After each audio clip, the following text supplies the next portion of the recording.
This week has been something else. Regardless, here goes. Happening now. Sort of. Today's subject is a topic that some might find difficult to discuss, due to the fact that a fair number of individuals have likely been affected or known someone in their personal life who has been affected by it. The topic of this segment is suicide, which is defined as the act of taking one's own life. Before discussing suicide as it relates to the here and now, though, let's look at how society's stance on suicide has shifted, or in some case, not shifted, over the course of history. In ancient Athens, someone who committed suicide was committing a crime, unless they were given approval by the state. The punishment for the crime, as I'm sure some of you might be wondering how to punish the deceased, was denial of burial honors, being buried alone on the outskirts of town, and having an unmarked grave. Interestingly enough, suicide was deemed acceptable in ancient Athens in the case of dealing with military defeat. In ancient Rome, suicide was at first permitted but later deemed a crime against the state. Much like the Athenians, the ancient Romans also deemed suicide as an acceptable way of handling a military defeat, as evident by stories of individuals like General Mark Antony and Cleopatra, among others. Once the spread of Christianity in Europe occurred, attitudes toward suicide were that it was generally regarded as a sin. It was officially condemned at the Council of Arles in 452, but questions arose as to whether the desire for martyrdom was suicidal, and the church was not entirely settled on the matter until the late 1600s. Meanwhile, in other parts of the world, the stance on suicide wasn't entirely definitive. Take, for instance, feudal Japan, where suicide was in some instances seen as a way of keeping one's honor, like in the case of a samurai engaging in, I believe it's called seppuku. Going back to Europe, however, shifts in attitude started to occur during the Renaissance. The first modern literary defense of suicide came in 1608 in the form of clergyman John Donne's work Via Thanatos, in which he countered the argument that suicide was a sin by bringing up biblical examples like Samson, Saul, and even Jesus. In the period that followed, known now as the Enlightenment, when secularization of society began to gain ground, some questioned the traditional views on suicide. David Hume, for instance, in 1777, argued against suicide being considered a crime in his work, Essays on Suicide and the Immortality of the Soul. In it, he argued against the rationale behind prolonging one's miserable existence for the advantage of others and the general public, and that they may or may not actually receive those advantages. And in an even greater shift in public opinion, in 1786, the Times published an article debating whether or not suicide was an act of courage. By the 1800s, suicide was generally no longer seen by most as caused by sin, but instead caused by insanity. But it was still illegal and resulted in forfeiting one's estate. Then, slowly, there was a softening of this opinion. In 1882, people who committed suicide were permitted daylight burial in England, and by the mid-1900s, suicide had become legal in most of the Western world. In non-Western countries, the view on suicide is still mixed. In Muslim-majority nations, it's still considered a criminal offense. But in India, in 2014, they repealed laws making suicide a crime. The general idea behind much of this decriminalization stems from the notion that the living can't really punish the dead. Many of the punishments for suicide seem geared at punishing the living relatives or family of the one who did it, like confiscating their estate. Interestingly enough, suicide might not be considered illegal, but in a fair amount of Western nations, assisted suicide does bear punishment to the person assisting the individual who committed suicide. And attempting suicide does bring penalties in some Western countries. To this day, though, regardless of the views of the law on the matter, the argument about the morality and acceptability of suicide in society continues. There are those who reject it entirely. There are those who accept it in certain circumstances. For example, if the person is suffering from an incurable illness, mental illness, or even old age, where there is no real possibility of improvement of their condition. And then there are those who argue suicide is a matter of personal choice, and that regardless of suffering, people should be allowed to choose for themselves when to die if they want to. No matter where you stand on the subject, though, you might be wondering, why now of all times have I decided to discuss this topic? Well, listeners, it was recently reported by the Center for Disease Control and Prevention, also known as the CDC, that suicide rates in the United States of America have surged to their highest level in the last 3 decades. The rate reported was 13 per 100,000 people. Something of note that I feel should not be ignored, and which seems to be incredibly unfortunate, but it isn't being given enough attention, is that suicide is actually more prevalent among men than women. With all that information and those facts in hand, let's enter into the realm of opinion. What are my thoughts on suicide? I can honestly say suicide is not a subject matter I am a stranger to. I have known people who have done it, and quite frankly, I've given it serious considerations myself at times. That's not something I'm comfortable saying, but it's the truth. It's not uncommon for folks suffering from depression, or financial stress, or battling personal demons to give suicide some consideration. In my case, it's, I'd honestly rather not say. I'm actually not the most open individual about this sort of thing, and that's probably not good for me, not talking about this with people I know.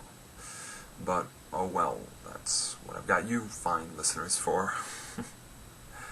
Gosh, I really thought I'd be able to keep it together during this segment. Sorry if I'm rambling or stumbling a bit.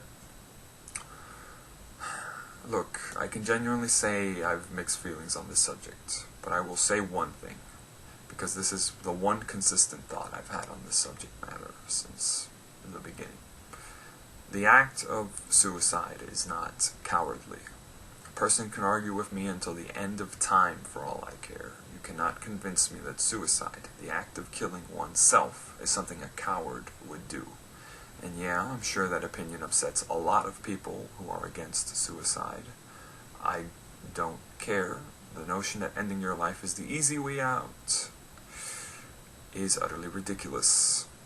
One can argue that suicide is merely used as an out by individuals incapable of facing life's challenges, and that it's more courageous to accept the difficulties and hardships ahead of them than it is to simply give up and die.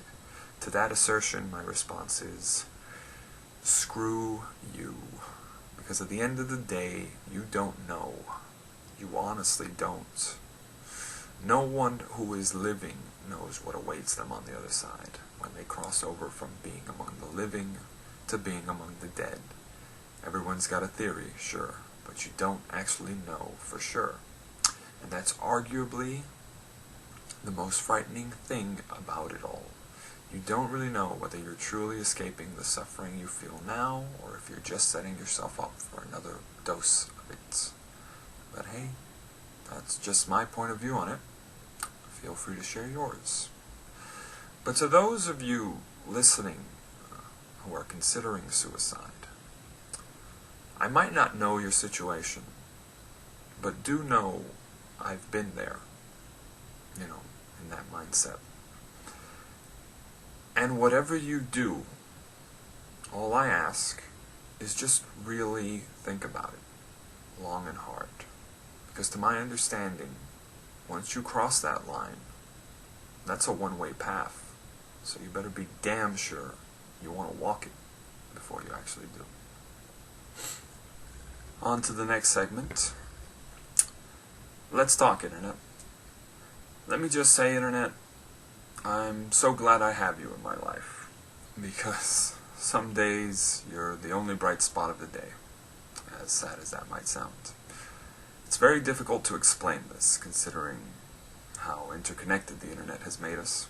It's very difficult to say one is truly alone nowadays, when at any given time the internet allows us to connect to thousands or even millions of others around the world. Yet I want to address a topic right now, and it might seem strange, but I want to talk about loneliness. Because despite the interconnectivity the internet has given us, people can still feel alone in this world. Chat rooms, online forums, social media, hell, broadcasting a weekly audio series, all of that is great. Those are great things the internet allows us to have. It's truthfully wonderful to live in an age where this is possible. Yet, strangely, the core essence of what helps a person not feel alone, I think, can never be duplicated by the internet, or telecommunication, or anything besides what it is to be in the physical presence of another individual. I communicate and keep contact with individuals whom I haven't seen in person, some for quite some time, others I haven't seen in years. Hell, some of them have even hosted the show.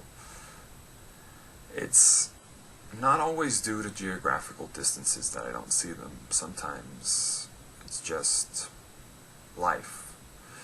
But if it wasn't for the internet and all the technology available today, knowing how they're doing, that wouldn't be possible. And for that, internet, I thank you. But I have to add, it's not the same. It really isn't. Hearing a person's voice or even video chatting will never truly capture fully some of the intangibles of talking in person. So listeners, if you could find it within you to entertain a request from an old-fashioned individual like myself, and not just for my sake, it doesn't have to be today or right this instance, but it can be if you want to. I ask that you disconnect from it all, and instead of sending someone you know a Skype call or a Facebook message, ask to meet up with them. It doesn't have to be anything special. Sometimes it's just the little things that matter the most. Don't just do it for me either, but for those like myself who have the will to do the same, but simply can't find the way. Finally, last topic of discussion, here's a recommendation. In keeping with the sad and grim theme of this installment, I thought I'd recommend a story that strikes a chord with me and fits in with previous topics. The story is called The Death of Ivan Elik by Lev Nikolaevich Tolstoy. It's a story about a man in 19th century Russia. There is not anything extraordinary about him. He's a typical individual in most sense of the word for his time. He has a family with a wife, a daughter, and a son. His occupation is that of a high court judge, and he spends his days focusing on work, spending time with family, though minimally, and like everyone else of the time, climbing the social ladder. Without giving too much away, one day Ivan finds himself faced with his own mortality, and in these moments he comes to realize certain things about life that he would have otherwise never thought of. The story has many themes, but most importantly of all, it is about the consequence of living a life without any true meaning, and how in many ways that is an existence worse than death. Despite how depressing a story that might sound, it actually has a somewhat optimistic ending and a positive message, and I encourage my listeners to read it. Before closing off on yet another episode, I'd like to comment on the recent string of deaths of certain celebrities or individuals of fame. It is never pleasant to find out someone has passed away, regardless of how well known they were in life. But there will always be someone, somewhere, who will miss you. Take comfort in knowing that. The clouds might be gray and a storm might be on the horizon, but there will always be sunlight, eventually. But for now, here's Purple Rain.